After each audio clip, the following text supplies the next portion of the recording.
Kementerian Pertahanan di peringkat jawatankuasa. Kami mengucapkan banyak terima kasih dan akan mengambil maklum terhadap apa juga cadangan-cadangan yang dikemukakan untuk bertujuan menambah baik tadbir urus Kementerian Pertahanan dan mana-mana perkara yang bersifat sensitif yang boleh kompromis dengan pertahanan negara kita, kita tidak akan menjawab dan ini haruslah dipahami oleh ahli-ahli yang berhormat. Ahli-ahli yang berhormat, beberapa isu telah dibangkitkan oleh ahli yang berhormat sebentar tadi dan isu yang paling popular sekali ialah dikemukakan oleh beberapa ahli yang berhormat berkaitan dengan khidmat negara, iaitu beberapa ahli yang berhormat yang terlibat membahaskannya seperti Sungai Petani, yang berhormat Setiawangsa, yang berhormat Lipis dan juga yang berhormat Keluang ada membangkitkan berkaitan dengan khidmat negara. Seperti mana yang ahli-ahli yang berhormat sedia maklum bahawa latihan khidmat negara yang telah dilaksanakan di dalam negara ini adalah merupakan satu latihan khidmat negara yang unik, yang tidak menyamai dengan apa yang telah dilaksanakan di negara-negara lain seperti Singapura ataupun Taiwan kerana ianya adalah bersifat military conscript. Apabila kita mewujudkan khidmat negara pada tahun 2004, ianya adalah bermatlamat kepada 4 objektif utama. Yang pertama ialah untuk membina jati diri belia-belia kita. Yang kedua adalah untuk mewujudkan semangat patriotisme. Yang ketiga adalah untuk mewujudkan integrasi kaum di kalangan pelatih-pelatih, dan yang selanjutnya ialah untuk membolehkan mereka menjadi seorang warga negara Malaysia yang mempunyai semangat kesukarelawanan. Dan seperti mana yang sering saya jelaskan di Dewan Yang Mulia ini bahawa matlamat-matlamat ini memang telah pun sedikit sebanyak telah pun dicapai walaupun berdasarkan pada kajian-kajian yang telah dibuat. Itu pada tahun 2010 Universiti Kebangsaan Malaysia telah pun mengadakan kajian terhadap khidmat negara ini, dan daripada hasil kajian tersebut menunjukkan bahawa lebih daripada 80% daripada kajian tersebut menunjukkan ianya memberikan tanda-tanda yang positif terhadap belia-belia kita. Dan begitu juga pada tahun 2013 satu lagi kajian dibuat oleh Universiti Malaysia Perlis, iaitu dengan melihat daripada aspek patriotisme, dan itu pun telah menunjukkan bahawa tanda-tanda positif yang begitu besar, lebih 80% telah kita perolehi daripada hasil kajian tersebut. Oleh itu, walaupun kita telah berbelanja seperti mana dinyatakan tadi, lebih kurang mungkin hampir 6 bilion, tetapi saya percaya walaupun perbelanjaan itu begitu, tetapi ianya adalah merupakan satu perbelanjaan yang memberikan faedah kepada generasi muda kita, kerana pada ketika ini kita telah pun melatih hampirlah daripada 800,000 belia-belia kita. Memang kita tidak dapat melatih keseluruhannya kerana kekangan dari segi keuangan, kerana dengan peruntukan yang dengan program yang kita sediakan ini pun telah melibatkan perbelanjaan yang begitu besar. Kalau sekiranya kita melaksanakan seperti mana yang dicadangkan, iaitu National Service Military Conscript, ianya akan memberikan kesan keuangan yang begitu besar kepada negara kita. Sekiranya kita bersedia untuk membelanjakan sebegitu banyak, mungkin kita boleh memikirkannya. Sebab itu selepas 10 tahun PLKN beroperasi, kita telah pun mengambil satu langkah. Kementerian Pertahanan telah pun membincangkan di peringkat kementerian dan telah pun membuat keputusan untuk mengadakan satu program apa yang dipanggil program transformasi PLKN, dan beberapa persetujuan-persetujuan telah pun dibuat, iaitu untuk membawa PLKN ini ke satu makmal, iaitu makmal yang akan dibuat oleh pemandu, dan daripada makmal tersebut sedikit sudah tentulah akan dapat memberikan banyak input. Dan selain daripada itu, kita juga akan mengadakan banyak consultation atau public consultation dengan orang-orang awam, sama ada ibu bapa ataupun NGO dan juga pengusaha-pengusaha KEM dan stakeholders yang terlibat, kerana kita menganggap bahawa program ini adalah program yang memberikan kesan besar kepada rakyat dan masa depan negara kita, khususnya belia-belia kita. Sudah tentulah input-input daripada masyarakat itu adalah penting kerana itu akan dapat memberikan kita satu rumusan yang baik dan membolehkan kita mengadakan satu program yang benar-benar memberi faedah kepada masyarakat dan khususnya belia-belia yang kita latih. Sila Yang Berhormat. Terima kasih Tuk Musi. Saya nak tanya Menteri, penyidikan atau pengkajian yang dilakukan terhadap bekas-bekas pelatih program latihan khidmat negara ini dibuat immediately selepas mereka tamat program ke, ataupun mereka kajian dibuat selepas mereka menjalani latihan itu setahun ataupun 2. Kalau kita tanya mereka yang immediately keluar daripada camp, tentu dia kata okey. Tetapi kalau kita tengok mereka balik pada masyarakat, saya tak yakinlah bahawa ada perubahan besar terhadap diri mereka. Kerana 3 bulan Tok Musi, budak-budak ni kita hantar 3 bulan, dia yang bulan pertama tu dia baru nak acclimatize, bulan kedua tu baru dia nak belajar kurikulum. By the time 3 bulan tu saya ingat dia balik, dia lupa gitu jelah. Sebab itu jumlah jumlah wang yang banyak ni, saya rasa kita harus review. Yang kita minta tu review balik. Kerana 6 bilion, 6,000 juta ni satu jumlah yang besar. Dan saya tengok yang saya pasti budak-budak balik seronok sebab dia dapat peralatan. Dia dapat kasut, dia dapat boot, dia dapat uniform. Itu dia seronok. Tetapi saya tidak jangka ilmu yang dia dapat itu kekal untuk boleh bukan saja memberikan kekuatan pada diri dia, apatah lagi menyumbang pada masyarakat. Yang kita minta tu, bolehkah kementerian betul-betul ambil masa untuk review balik kurikulum ini? Adakah 3 bulan itu sesuai untuk kita mengubah cara pemikiran budak-budak umur 18 tahun ini, sedangkan mereka telah pun berada di sekolah begitu lama? Tapi adakah dalam masa 3 bulan itu kita boleh mengubah cara mereka berfikir dan bertindak? Terima kasih, terima kasih. Nak tambah sikit, Menteri? Dah, Datuk Mengurusi. Terima kasih Datuk Mengurusi. Terima kasih Timbalan Menteri. Saya dengar tadi ada 800 pelajar yang telah mengikuti, 800,000 pelajar yang telah mengikuti kursus ini. Yang saya nak tanya ni, berapa yang telah dapat kebenaran untuk pergi ke khidmat negara tetapi menolak? Bilangan pelajar yang telah menolak dan atas sebab-sebab tertentu yang menolak untuk enggan pergi ke khidmat negara, itu yang pertama. Yang kedua, apakah prasyarat yang kita letak untuk memilih pelajar-pelajar ni? Ada apa-apa prasyarat yang telah diletakkan oleh kementerian? Bagaimana interaksi dengan sekolah semasa memilih pelajar-pelajar ni untuk menghadiri khidmat negara? Terima kasih, Menteri. Tambahan Dungun. Yang Berhormat Menteri. Ya, silakan. Daripada usaha yang telah dilakukan oleh program latihan khidmat negara seperti yang telah disebutkan, daripada pencapaian yang ingin dicapai ialah meningkatkan unsur-unsur kesukarelawanan di dalam pelatih-pelatih ini setelah tamat tempoh latihan mereka.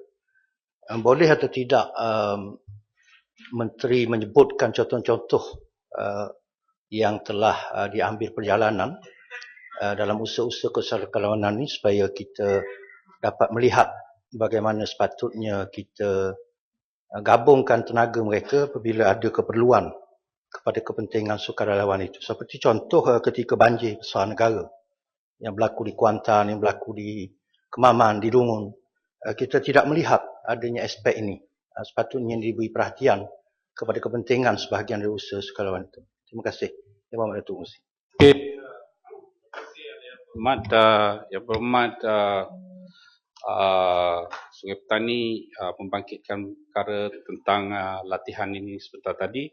Seperti mana yang saya katakan bahawa kita dalam proses untuk mengadakan transformasi yang akan dilaksanakan dalam masa terdekat ini, dan proses transformasi ini sudah tentulah akan mengambil kira semua pandangan-pandangan stakeholders supaya memastikan bahawa khidmat negara yang akan dilaksanakan sekurang-kurangnya bagi tempoh 1 dekad yang datang adalah merupakan satu latihan khidmat negara yang akan dapat memberikan keuntungan kepada belia-belia kita dan generasi kita di masa akan datang.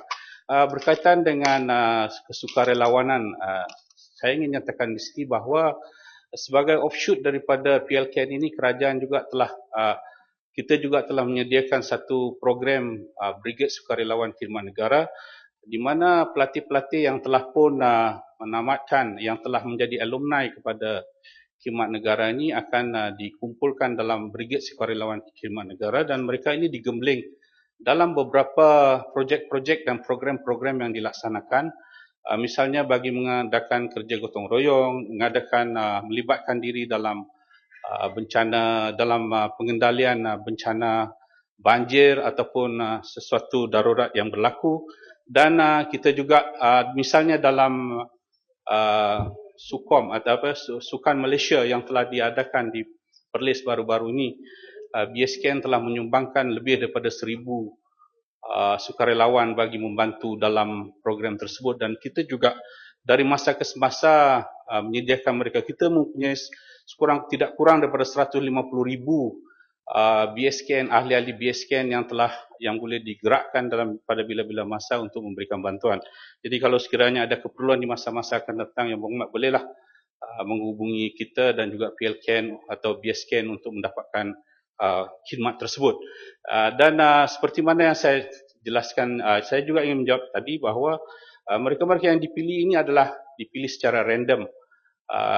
Mereka dipilih berdasar kepada kelahiran 500,000 setahun, dan apabila mereka dipilih secara random, mereka ini akan diminta untuk menghadiri PLKN, dan sekiranya mereka terpaksa berhadapan dengan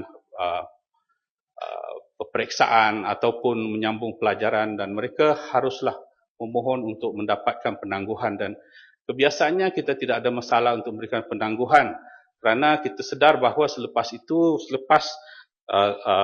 itu mereka akan dibenarkan untuk menyertai semula selepas penangguhan diberikan. Yang Berhormat pokok Jerlun ada membangkitkan berkaitan dengan kesejahteraan veteran Angkatan Tentera Malaysia. Untuk makluman Yang Berhormat, sebenarnya terdapat 2 agensi yang telah ditubuhkan oleh kerajaan bertujuan untuk menjaga kebajikan veteran Angkatan Tentera Malaysia, iaitu Jabatan Hal Ehwal Veteran dan satu lagi ialah Perhebat ataupun Perbadan Hal Ehwal Bekas Tentera. Jabatan Hal Ehwal Veteran ini adalah bertanggungjawab bagi menguruskan pencen, bantuan kesihatan, bantuan pelajaran kepada anak-anak, perumahan untuk veteran.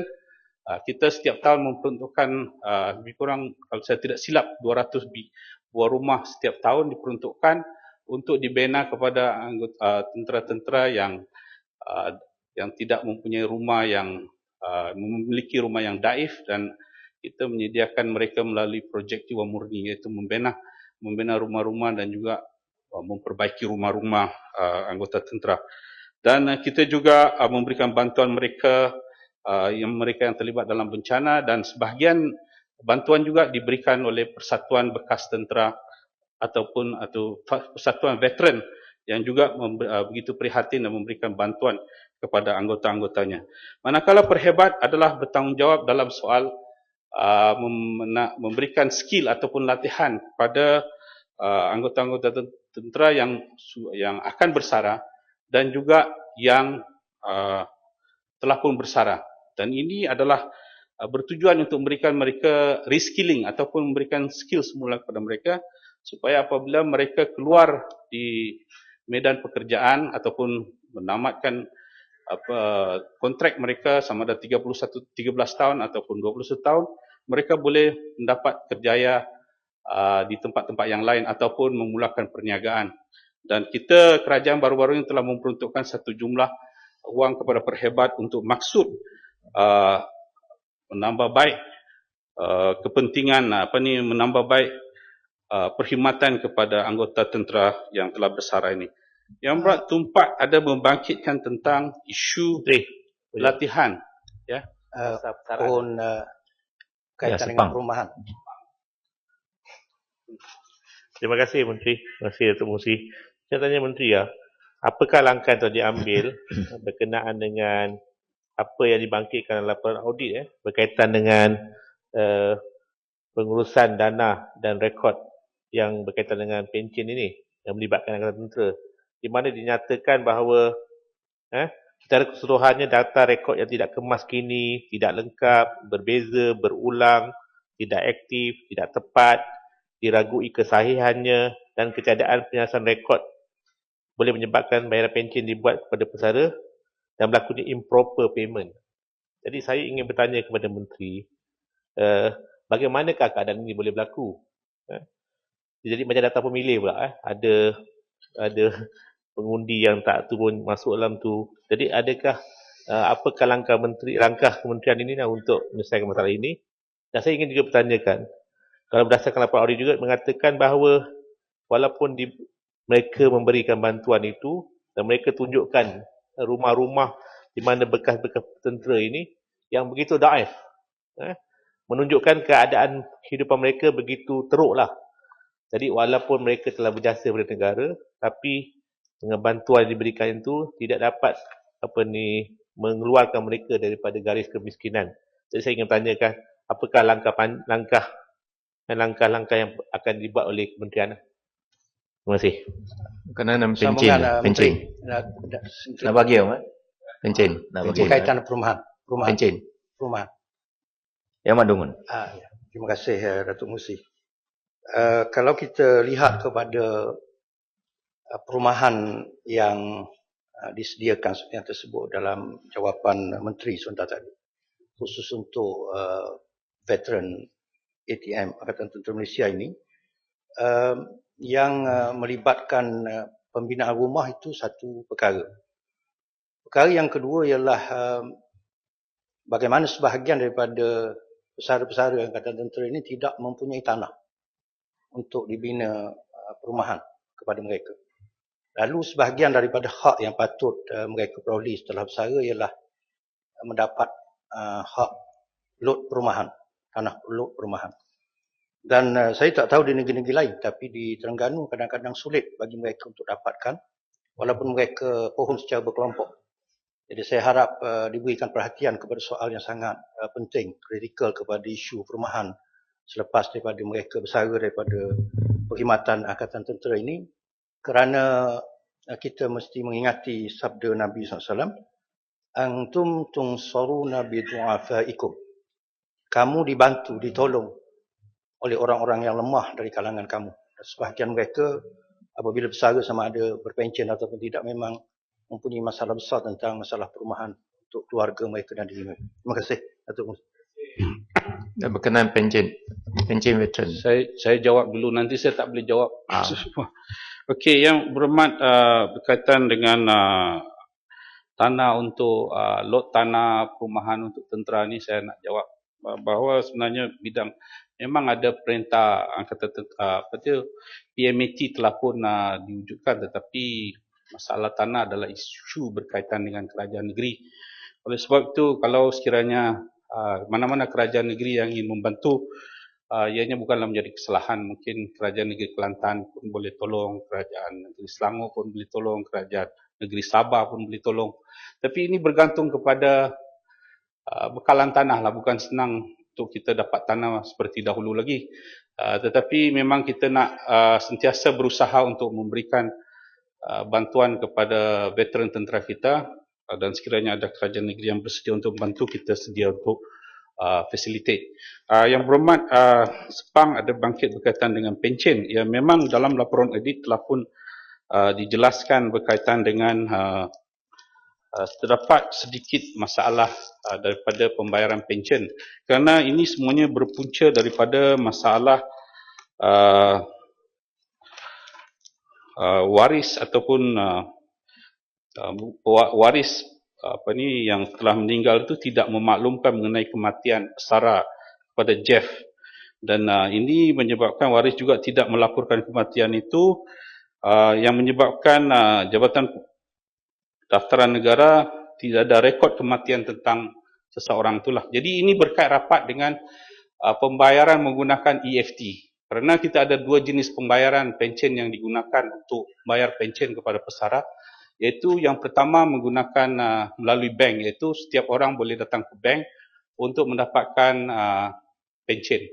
Iaitu mereka datang, mereka akan tanda tangan dan dapatkan bayaran. Dan satu lagi ialah pembayaran melalui EFT ataupun electronic fund transfer. Jadi electronic fund transfer ni walaupun dia efisien tapi dia ada satu masalah iaitu menyebabkan wang tu dikreditkan terus kepada pihak yang penerima pencen. Tetapi masalahnya di sini apabila dia meninggal, kadang-kadang pewaris tu tidak memberitahu bahawa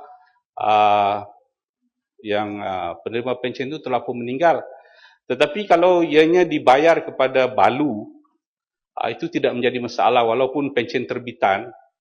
Ianya adalah satu pencen terbitan dan jumlah itu tidaklah sebenarnya satu kehilangan kerana ianya masih dibayar kepada legitimate beneficiary. Tetapi begitupun kita telah membincangkan dan mengambil maklum tentang teguran-teguran audit ini dan beberapa tindakan-tindakan mitigasi telah pun diambil, iaitu misalnya untuk mengemukakan surat kutipan balik pencen terlebih bayar kepada waris atau saudara saudara mara dan juga dengan cara untuk menggalakkan supaya mereka ini menggunakan perkhidmatan seperti mana dahulu, iaitu mereka sendiri datang ke bank untuk claim pension, dan kita mungkin mempertimbangkan sama ada untuk discontinue penggunaan EFT ini dalam di masa akan datang. Itu akan dibincangkan. Walaupun ini satu perkara yang akan memberikan kerumitan, tetapi saya ingat semakin lama semakin ramai yang berpencen dan ini akan menimbulkan masalah kepada Jabatan Ahli Waris Veteran kerana kadang-kadang komunikasi di antara apabila mereka tidak melapor kepada Jabatan Pendaftaran Negara, maka tidak ada kita tidak dapat detect sama ada seorang itu sudah mati atau tidak. Tetapi untuk makluman yang berhormat, yang telah disebutkan tadi bahawa ada 12 juta itu sebenarnya yang angka yang sebenarnya yang patut kita kutip daripada bayaran balik ini ialah hanya lebih kurang 2.8 juta. Ya, saya tanya Menteri. Terima kasih Menteri. Masih Datuk Seri. Kalau benar memang ada masalah dari segi kutipan dan sehingga kata audit ni sampai ada overpayment, itu yang kita punya concern itu.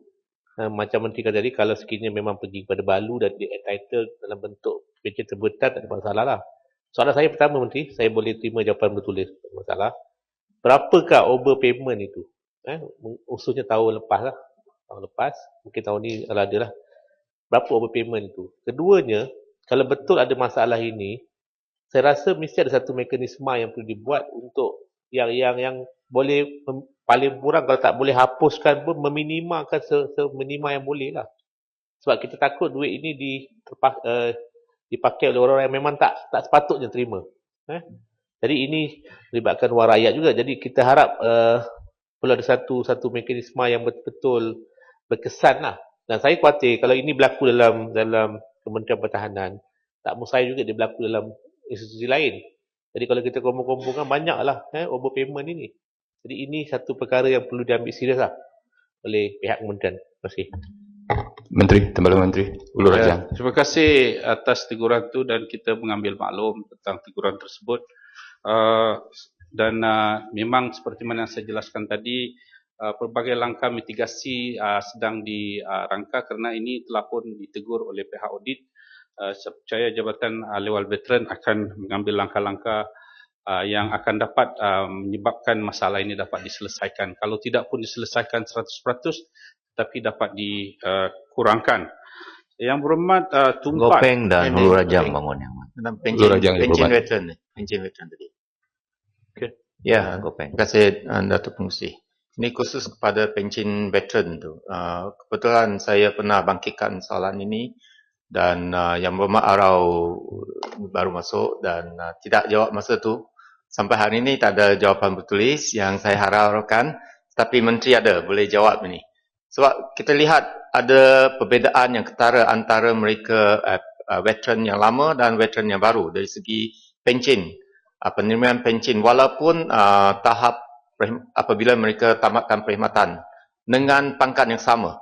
Tetapi yang baru saja bersara, tamat perkhidmatan mereka menerima pencen 2 kali ganda kalau banding mereka yang tamat perkhidmatan mungkin 20 tahun sebelum ini. Jadi adakah kementerian akan selaraskan veteran yang baru dan veteran yang lama dari segi penerimaan pension ini. Sekian. Terima kasih Yang Berhormat. Memanglah perkara itu bukan saja berlaku di anggota tentera tetapi juga boleh dikatakan semua perkhidmatan awam. Mereka yang berpencen, ahli parlimen pun macam tu, orang yang berpencen dulu dengan ahli yang akan berpencen akan datang, dia tak sama. Jadi kalau kita nak buat exercise, ini dia kena exercise seluruh perkhidmatan awam, berarti ianya menelan belanja yang begitu besar, Yang Berhormat. Jadi memanglah orang yang mungkin bersara 3 bintang, Jeneral 3 bintang pada tahun 60-an, mungkin pensionnya hanya setara dengan seorang Lieutenant Colonel ataupun Colonel. Dan ini memang kita akui berlaku, tetapi untuk mengadakan satu exercise yang besar itu, ianya akan melibatkan kos yang begitu banyak. Yang Berhormat, Ulu Rajang ya, Mat. Ulu Rajang Yang Berhormat. Terima kasih Timbalan Menteri, terima kasih Datuk Seri Yang Rapporteur. Mengenai perumahan untuk Persatuan Bekas Veteran Angkatan Tentera Malaysia, di kuasaan saya Yang Berhormat, kuasaan Ulu Rajang ataupun kuasaan P215 Kapit, kita mempunyai lebih 1,000 lebih anggota veteran Angkatan Tentera, dan mereka ni telah mempertahankan negara kita, Yang Berhormat Timbalan Menteri. Jadi semasa setiap kali saya dipanggil untuk merasmikan mesyuarat agung tahunan, mereka telah mengadu kepada saya bahawa untuk memberi perumahan yang sekarang ada usaha, mereka ada usaha 60 tahun, 70 tahun, bagi diri saya untuk melihat mereka kasihan juga. Tanah sudah ada, Timbalan Menteri. Jadi saya mohon kalau boleh Menteri, Jabatan Perdana Menteri pada sini, bawalah skim perumahan Prema ni untuk menolong mereka di Kapit ni. Mereka ada tanah yang begitu luas sekali. Jadi saya mohon kepada Kementerian Pertahanan supaya melihat ini lebih mendalam dan memberilah supaya mereka ni mendapatkan bantuan dari kerajaan kita. Balas budi Yang Berhormat, mereka ni mempertahankan negara kita. Terima kasih. Yang Berhormat sendiri sedia maklum bahawa Kerajaan Barisan Nasional adalah merupakan sebuah kerajaan yang begitu sentiasa prihatin terhadap kebajikan anggota-anggota tentera yang telah pun menggadai nyawa, khususnya mempertahankan kedaulatan negara kita dan juga keselamatan negara kita, khususnya semasa berlakunya ancaman keselamatan kepada negara kita pada beberapa dekad yang lalu. Cuma saya mencadangkan juga, selain daripada inisiatif yang boleh dibuat oleh Kementerian Pertahanan melalui projek yang disediakan perumahan bagi bekas-bekas tentera yang kita sediakan setahun, memanglah tidak mencukupi. Kita mahu tambahan peruntukan yang lebih banyak supaya lebih ramai yang mendapat faedah. Tetapi salah satu daripada inisiatif yang boleh dibuat ialah selain daripada mereka juga boleh mungkin Yang Berhormat boleh berhubung dengan pihak SPNB untuk mengambil langkah-langkah tertentu, dan selain daripada itu juga ada peruntukan PPRT setiap tahun yang diperuntukkan kepada pejabat daerah. Mungkin itu adalah juga salah satu daripadanya.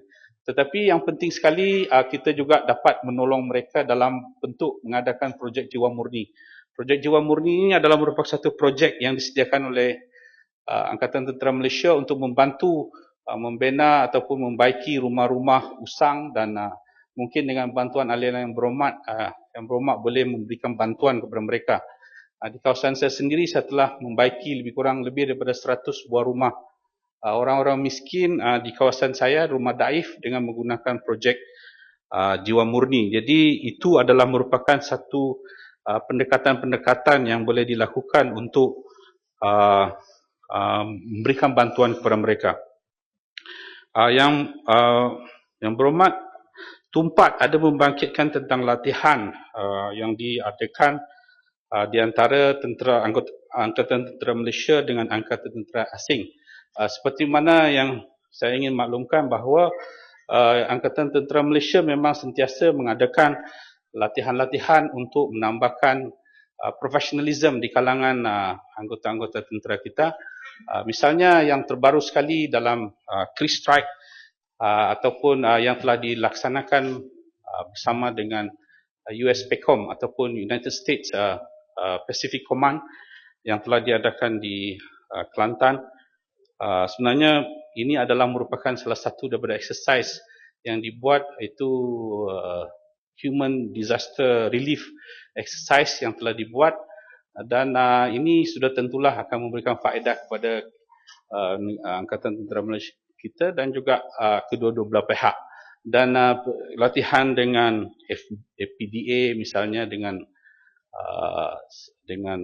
British, dengan Singapura, New Zealand dan Australia, iaitu merupakan rakan kita dalam FPDA juga sentiasa diadakan, dan semua exercise ini adalah dibuat berdasarkan kepada Memorandum of Understanding yang kita tanda tangani di antara kedua-dua belah pihak, supaya apabila latihan ini dibuat, ianya adalah merupakan satu latihan yang organised, dan dengan negara-negara jiran juga kita mengadakan latihan-latihan dari masa ke masa, kerana dengan cara begini dianya bukan saja akan memberi faedah kepada menambah keupayaan anggota tentera kita, tetapi yang penting sekali ianya juga akan dapat mewujudkan apa yang dipanggil military diplomacy.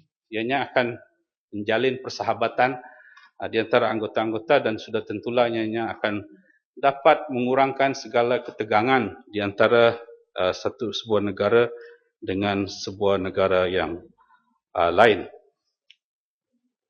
Yang berhormat Bagan Serai ada membangkit berkaitan dengan Yang berhormat Temerloh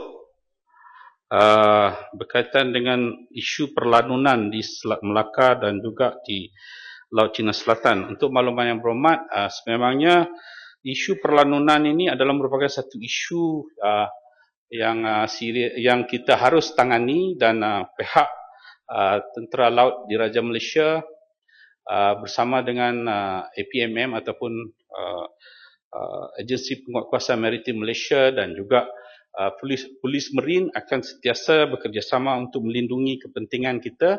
Dan seperti mana kita tahu bahawa Selat Melaka adalah dilindungi oleh littoral states, iaitu 3 negara yang mempunyai kepentingan di dalam Selat Melaka ialah Malaysia, Indonesia dan juga Singapura.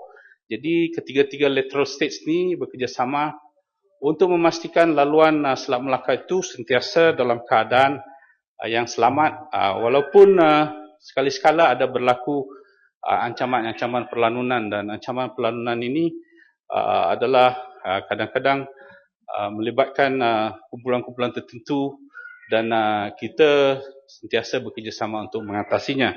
Dan untuk pengetahuan yang berhormat, selain daripada itu, yang berhormat ada membangkit berkaitan dengan IMO.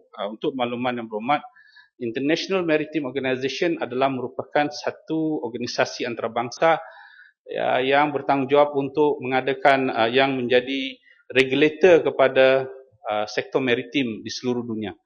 Dan mereka bertanggungjawab bukan saja untuk memastikan safety tetapi juga security bagi perairan-perairan. Dan kerjasama daripada IMO yang berpusat di London ini adalah merupakan sesuatu yang kita sering alu-alukan, walaupun sebenarnya IMO ini adalah di bawah Kementerian Pengangkutan.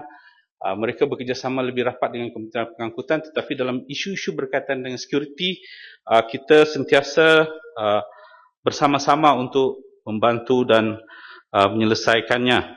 Yang berhormat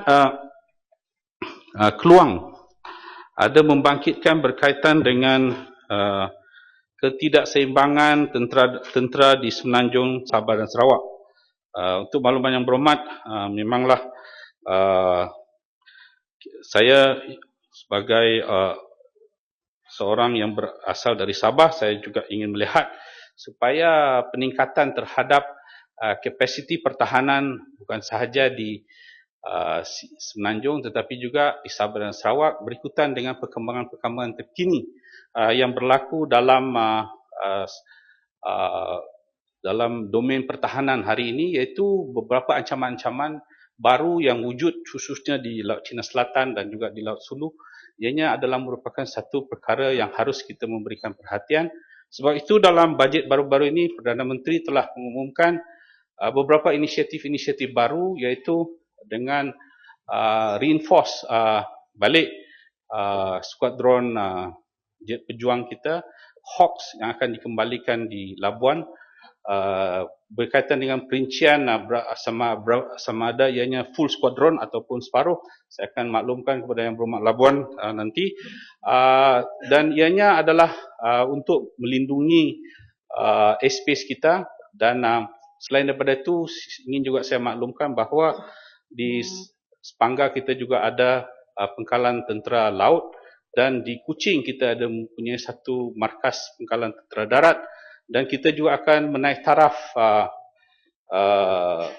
brigade di Sabah kepada satu division, dan kita akan reinforce beberapa ketumbukan batalion lagi di kawasan Pantai Timur, khususnya yang telah diumumkan oleh Perdana Menteri akan ada satu batalion yang akan dihantar ke Pantai Timur dalam masa yang terdekat ini. Ini adalah merupakan inisiatif, dan kita mengakui bahawa berlaku perubahan-perubahan terhadap ancaman. Kalau dulu ancaman banyak tertumpu di Semenanjung kerana ancaman komunis, tetapi hari ini ancaman telah pun beralih ke khususnya di Sabah dan di sedikit sebanyak di Sarawak, tetapi kita haruslah mengadakan langkah-langkah yang perlu untuk memastikan bahawa ancaman ini dapat kita atasi dengan begitu sempurna. Yang berhormat Keluang juga ada membangkit, yang PLK ini saya sudah jawab yang berhormat. Yang berhormat Sungai Petani ada membangkitkan tentang pemberian one-off kepada bekas tentera yang tidak berpencen. Seperti mana yang berhormat sedia maklum bahawa beberapa waktu yang lalu kita telah pun memberikan one-off payment kepada anggota-anggota tentera kita yang tidak kurang daripada 80,000 orang yang telah mendapat faedah dengan peruntukan lebih daripada 80 juta yang telah kita beri, iaitu 1,000 setiap orang. Dan ini adalah merupakan satu cadangan yang baik. Kita akan pertimbangkan sekiranya kerajaan mempunyai kemampuan kewangan, ianya bukanlah menjadi satu masalah, kerana kita pun mengambil maklum terhadap permasalahan anggota-anggota tentera yang tidak berpencen yang telah pun memberikan khidmat mereka kepada negara. Yang berhormat Jelebu ada membangkitkan berkaitan dengan isu tertentu, iaitu isu berkaitan dengan AV8 ataupun 8x8 yang ingin saya nyatakan di sini bahawa projek 8x8 yang dilaksanakan oleh kerajaan ini yang merupakan satu projek penggantian terhadap beberapa kenderaan perisai Angkatan Tentera Malaysia yang telah pun begitu usang, yang telah dibeli pada tahun 1983, iaitu 27 tahun yang lalu. Oleh sebab itu, selepas hampir 27-28 tahun yang lalu, kita harus mendapatkan satu kenderaan yang lebih baik sesuai dengan keperluan semasa, dan oleh sebab itu kerajaan telah pun membeli ataupun meminta supaya syarikat yang telah dilantik, iaitu konsortium Malaysia dengan Turki, iaitu konsortium yang melibatkan FNSS dengan DEFTEC dengan 257 unit dengan kos 7.55 bilion yang akan dilaksanakan telah pun dilaksanakan, dan dijangka pada tahun ini kita akan dapat menerima pesanan tersebut sekurang-kurangnya 12 unit daripada 12 unit yang telah dipesan AV8 itu. Yang berhormat Kepung ada membangkitkan berkaitan dengan penukaran atau setakat mana pesawat pejuang yang akan kita gantikan, khususnya MiG-19,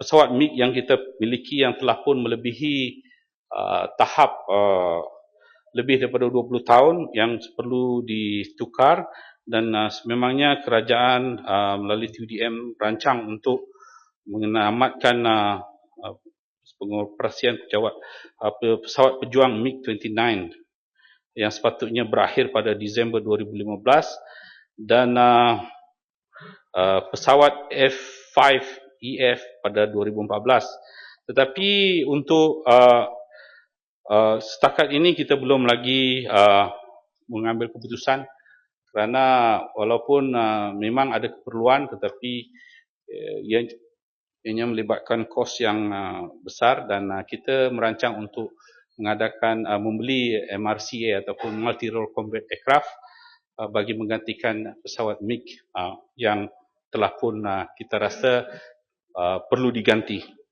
Yang berhormat juga ada membangkitkan berkaitan dengan Labuan. Berhormat Lipis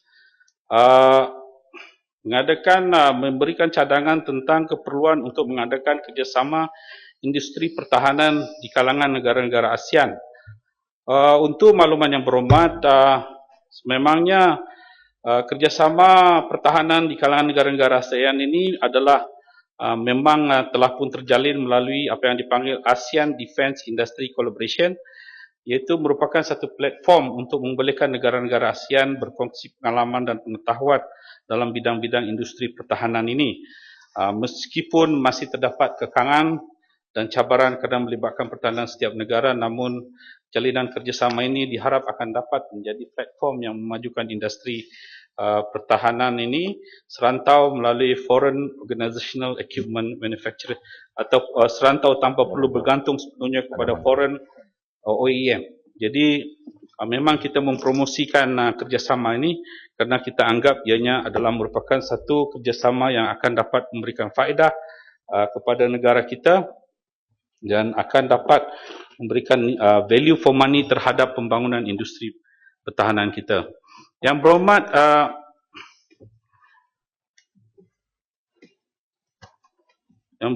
Lumut ada membangkitkan banyak persoalan-persoalan.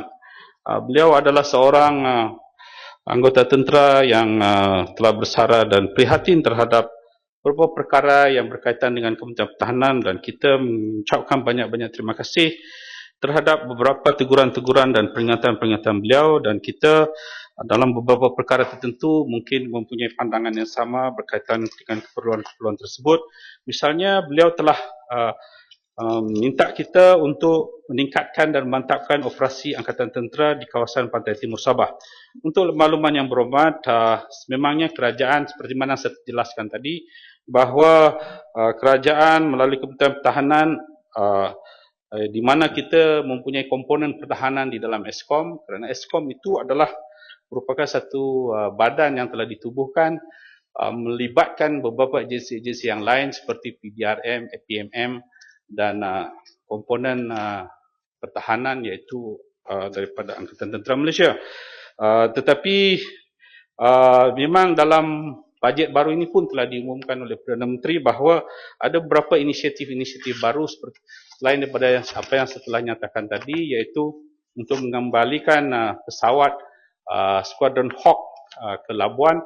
Kita juga akan menambah satu batalion, mengantar satu batalion dalam masa terdekat ini di Pantai Timur, dan selain daripada itu beberapa inisiatif-inisiatif lain iaitu mengadakan forward basing, sea basing yang kita akan telah pun rancang untuk dilaksanakan dengan bantuan daripada Petronas.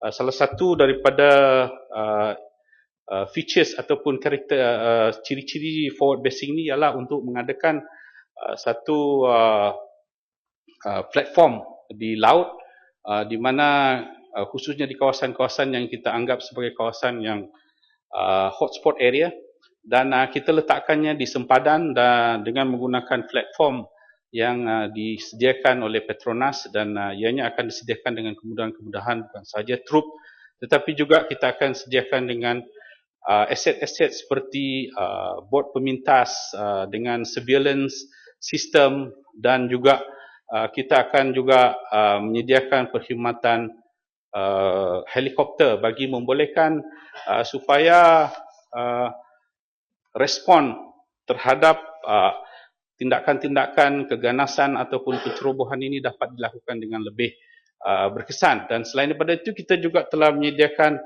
mobile sea basing, iaitu dengan menyediakan bunga emas 5 di kawasan sempadan, dan ianya telah pun dilaksanakan.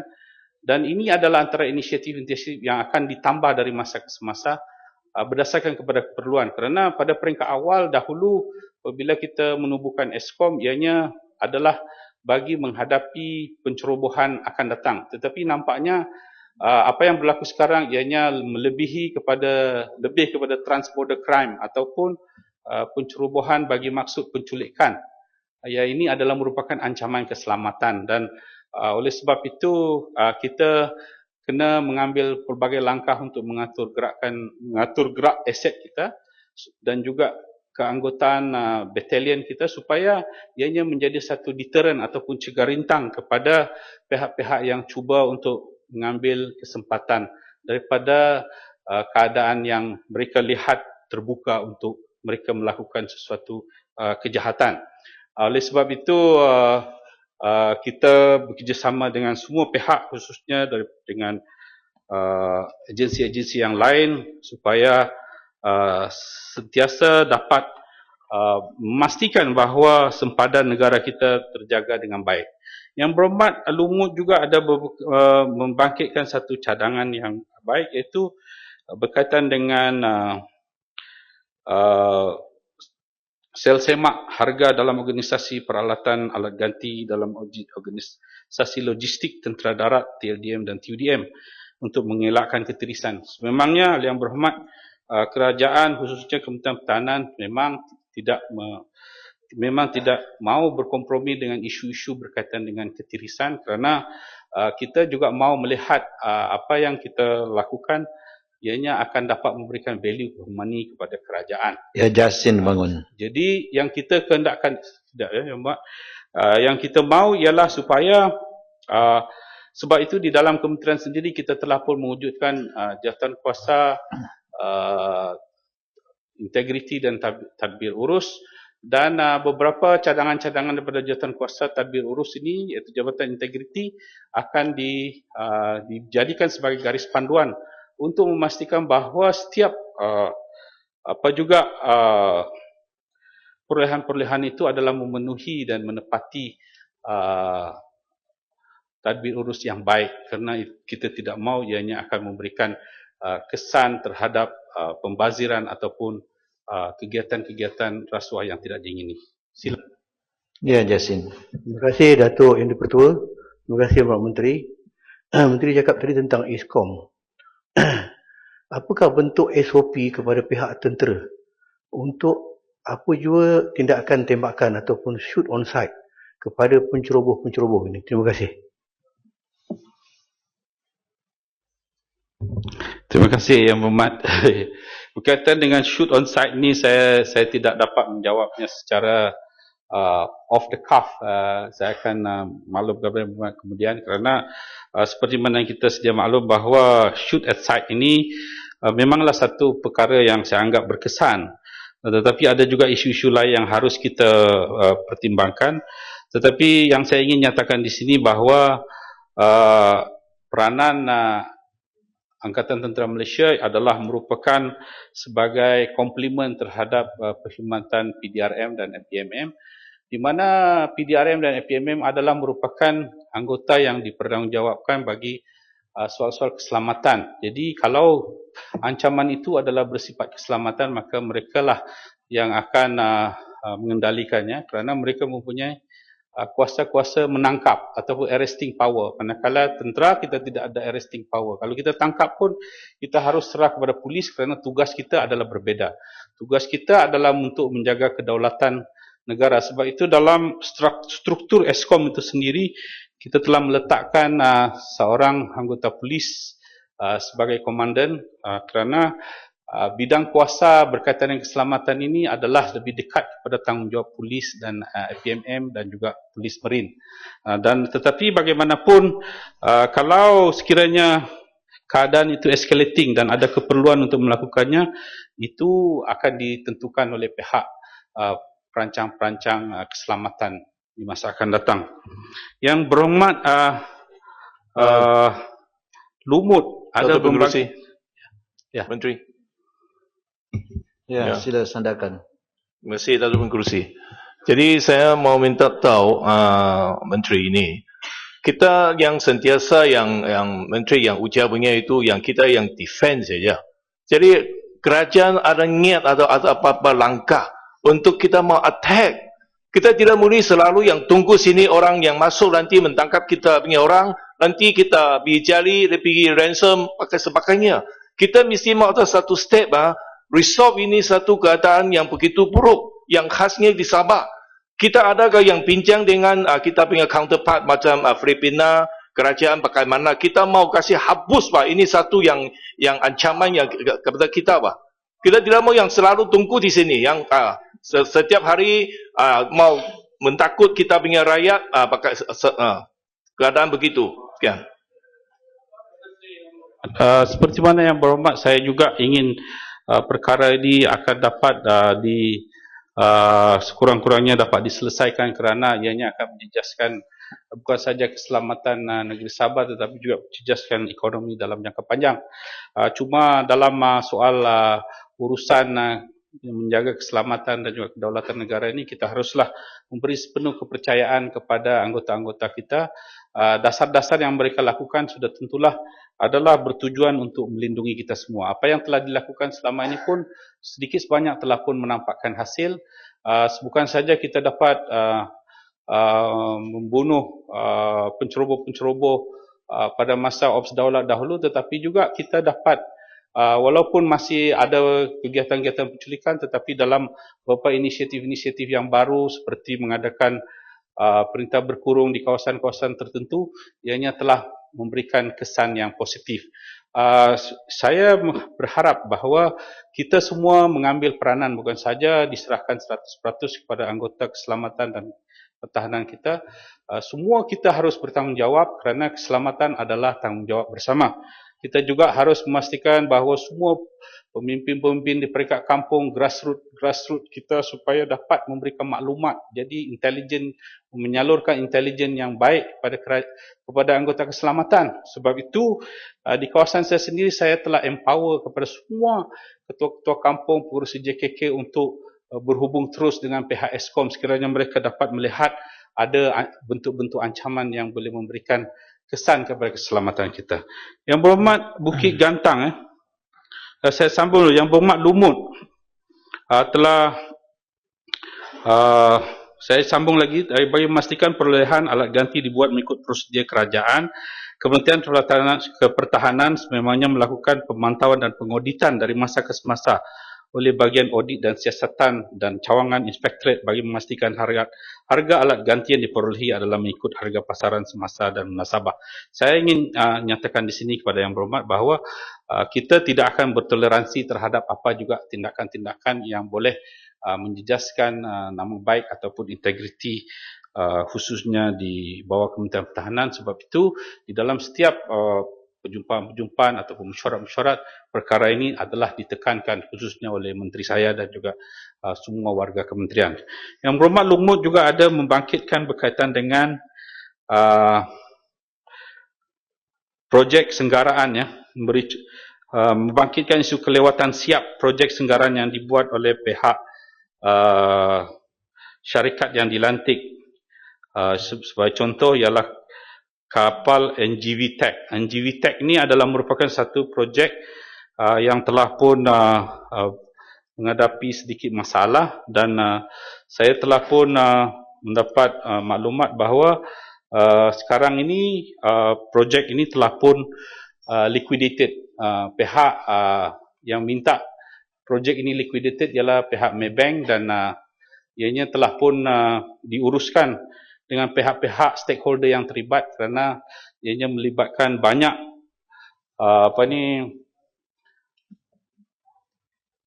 banyak stakeholder yang terlibat di dalam projek ini, khususnya Maybank, dan sekiranya dapat diselesaikan dalam masa terdekat ini, pihak akan Jadi kita akan mengambil tindakan sewajarnya untuk memastikan bahawa kepentingan Kementerian Pertahanan dalam projek ini tidak akan dikompromi. Misalnya demi dalam projek Yang Muhammad Menteri. Ya. Ya. Panjang lagi. Ada sikit lagi. Ya. Ya. Sila sana. Jam 6. Ya. Ya, yang berhormat sebagai contoh kontrak Service Life Extension Program untuk kapal KD Kasturi dan KD Lekir di mana Bastard Naval Shipyard telah dikenakan LED sebanyak 42.9 juta. Jadi kita tidak berkompromi dengan apa juga kelewatan-kelewatan ini, dan siapapun yang terlibat di dalam projek-projek yang melibatkan Kementerian Pertahanan akan dikenakan mengikut peraturan dan undang-undang yang telah ditetapkan.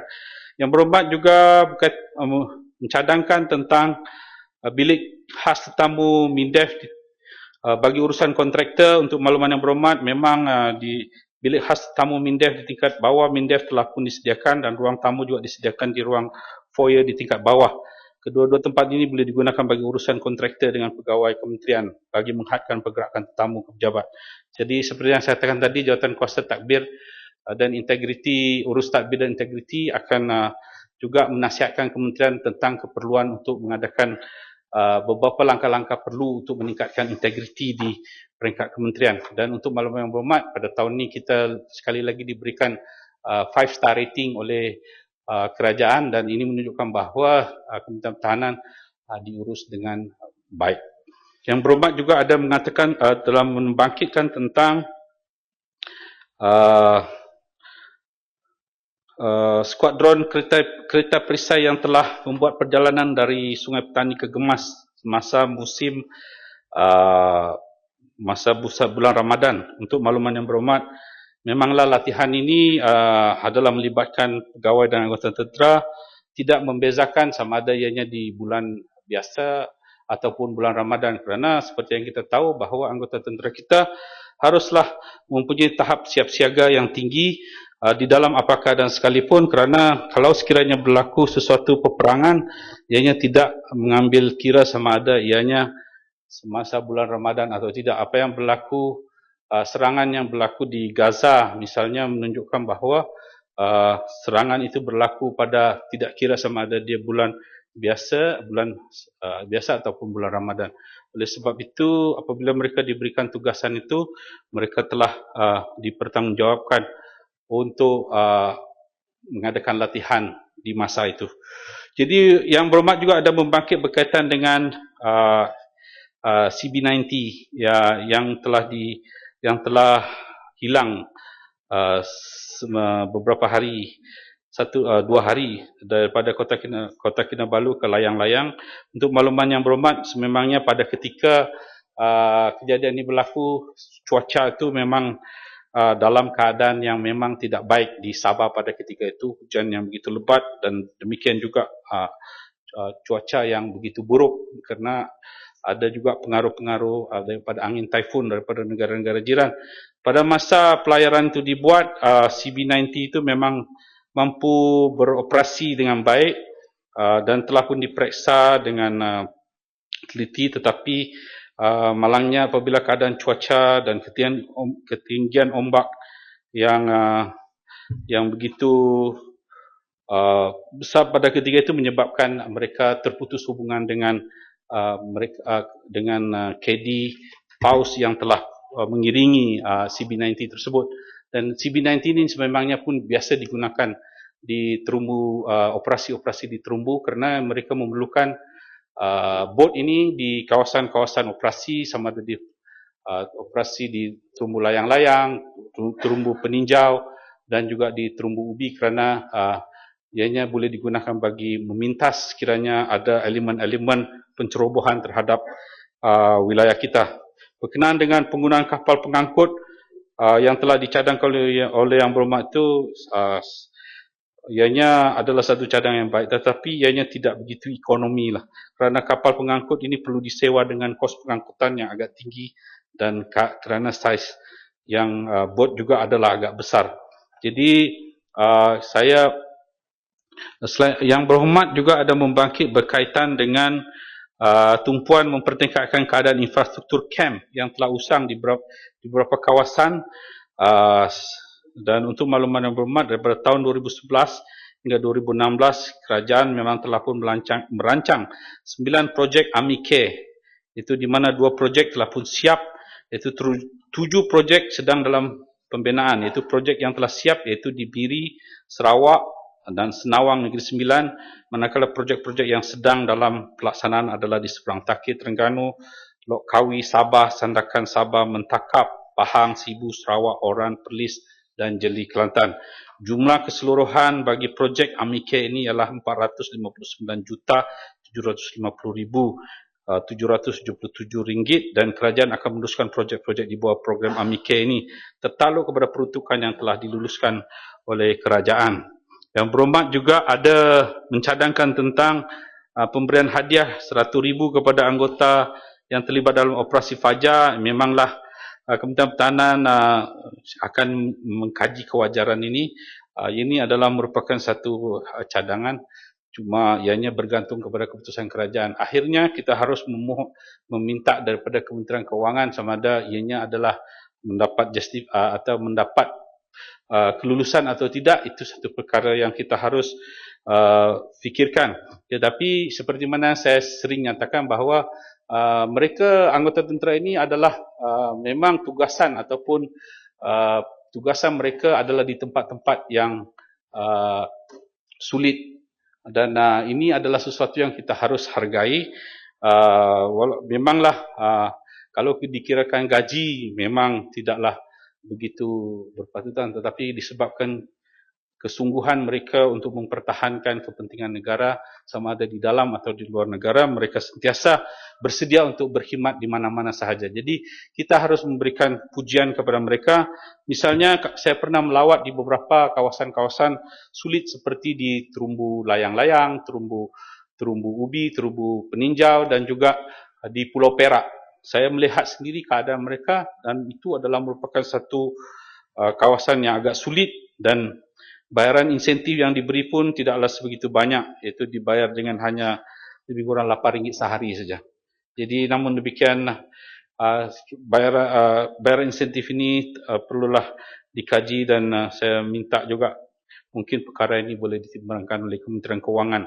Tetapi eksersis ini seharusnya melibatkan satu eksersis yang menyeluruh. Dan yang berhormat juga ada membangkitkan berkaitan dengan warga lain-lain pangkat yang tidak supaya tidak membebankan tugas mereka berdasarkan kaedah multi-skilling yang diamalkan. Untuk makluman yang berhormat, multi-skilling yang dimasukkan itu adalah merupakan tambahan nilai kemahiran bagi seorang anggota supaya mereka dapat menjalankan tugas dengan lebih sempurna dan berjaya. Ia juga apabila mereka memperoleh multi-skilling ini, mereka juga dibayar gaji dalam band yang lebih tinggi, iaitu band 4 dan band 5. Dan di samping itu ia juga dapat meningkatkan kecekapan dan kualiti kemahiran anggota ke arah akreditasi kelayakan akademik di peringkat diploma dan ijazah seterusnya. Namun demikian, bagi tujuan penugasan dalam jawatan, anggota LLP hanya melaksanakan tugas khusus dalam satu bidang kepakaran sebagainya.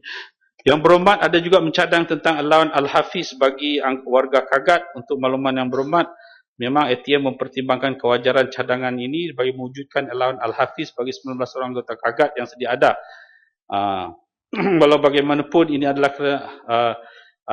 kerana Al-Hafiz yang dicadangkan belum lagi wujud dalam perkhidmatan awam. Namun demikian, mulai 1 Januari 2013, skim perkhidmatan Kagat di bawah skim SZ telah dinaik taraf ke skim perkhidmatan ATM 2013 yang beri peningkatan gaji di bawah skim ZA ataupun kelayakan kemasukan pelbagai. Yang berhormat juga ada mencadangkan warga veteran tidak berizin diberikan pemberian one-off. Yang ini telah pun saya jawab tadi. Dan yang berhormat juga ada membangkit berkaitan dengan mohon, yang ini saya sudah jawab berkaitan dengan pencen tadi. Dan yang berhormat ada membangkitkan juga berkaitan dengan mohon kementerian untuk menyelaras perbezaan kadar. Ini saya pun telah jawab sebentar tadi. Dan yang berhormat Labuan ada membangkitkan isu berkaitan dengan skuadron Hawks yang akan kembali ke Labuan. Ini adalah merupakan satu inisiatif reinforcement of forces di Sabah dan Sarawak. sudah tentulah ianya akan memberikan good security impact dan sedikit sebanyak economic impact-nya pun akan dapat memberikan faedah kepada Labuan, kerana Labuan bukan saja akan menambahkan anggota di situ, tetapi juga akan memberikan assurance kepada pelabur-pelabur khususnya dalam oil and gas yang berpusat di Labuan. Yang berhormat ada membangkitkan tentang penyelenggaraan komersial, penyelenggaraan kapal-kapal TLDM di Labuan Shipyard. Perkara ini saya percaya saya akan mengambil maklum tentang perkara ini dan yang berhormat boleh mengajukan kepada saya untuk dipertimbangkan, dan yang berhormat juga ada membangkit tentang keperluan mengadakan tentera darat di Labuan. Satu ketika memang di Labuan ada ditempatkan tentera darat, tetapi ianya telah pun dipindahkan ke tempat lain. Tetapi untuk menjaga aset-aset itu, kita telah pun sediakan military polis di situ, tetapi kita juga akan mengambil maklum terhadap pandangan yang berhormat, dan saya akan membawa perkara ini kepada pengetahuan pihak tentera darat Malaysia supaya dapat melihat sama ada keperluan untuk menyediakan sekurang-kurangnya satu ketumbukan di Labuan, khususnya dalam forces tentera darat. Yang berhormat ada juga membangkit berkaitan dengan Memorial Park Allied Forces. Memang di Labuan ada Memorial Park yang melibatkan Allied Forces yang telah terlibat dalam peperangan World War II, dan ianya dikunjungi oleh semua negara-negara yang terlibat, dan mungkin di masa akan datang kita juga mau menjadi sebahagian daripada apa yang telah inisiatif-inisiatif yang dilakukan untuk mempromosikan tempat ini. Yang berhormat Setiawangsa saya sudah jawab tadi. Yang berhormat Kepong saya sudah jawab, bersedia untuk mengajukan acara Keluang. Okey, yang berhormat Keluang ada membangkit tentang Dasar Pertahanan Negara. Memangnya ini pun saya telah jawab tadi, bahawa kita sudah pun dalam 4th dimension Malaysian Armed Forces, bahawa ancaman-ancaman yang berlaku pada hari ini adalah berbeza daripada ancaman yang lalu, dan kita sentiasa membuat transformasi atau penambahbaikan dengan melihat kepada bentuk-bentuk ancaman yang sedia ada. Jadi saya fikir itu saja yang saya telah pun menjawab sebahagian besar daripada soalan-soalan yang dibangkitkan. Sekiranya ada perkara-perkara yang saya belum jawab, saya boleh menjawabnya secara betul. Sekian, terima kasih. Terima kasih Menteri. Bela Yang Berhormat, masalahnya ialah bahawa wang sejumlah RM14 bilion 144,796,800 untuk kepala B60. Anggaran perbelanjaan mengurus 2015 jadi sebahagian daripada jadual hendaklah di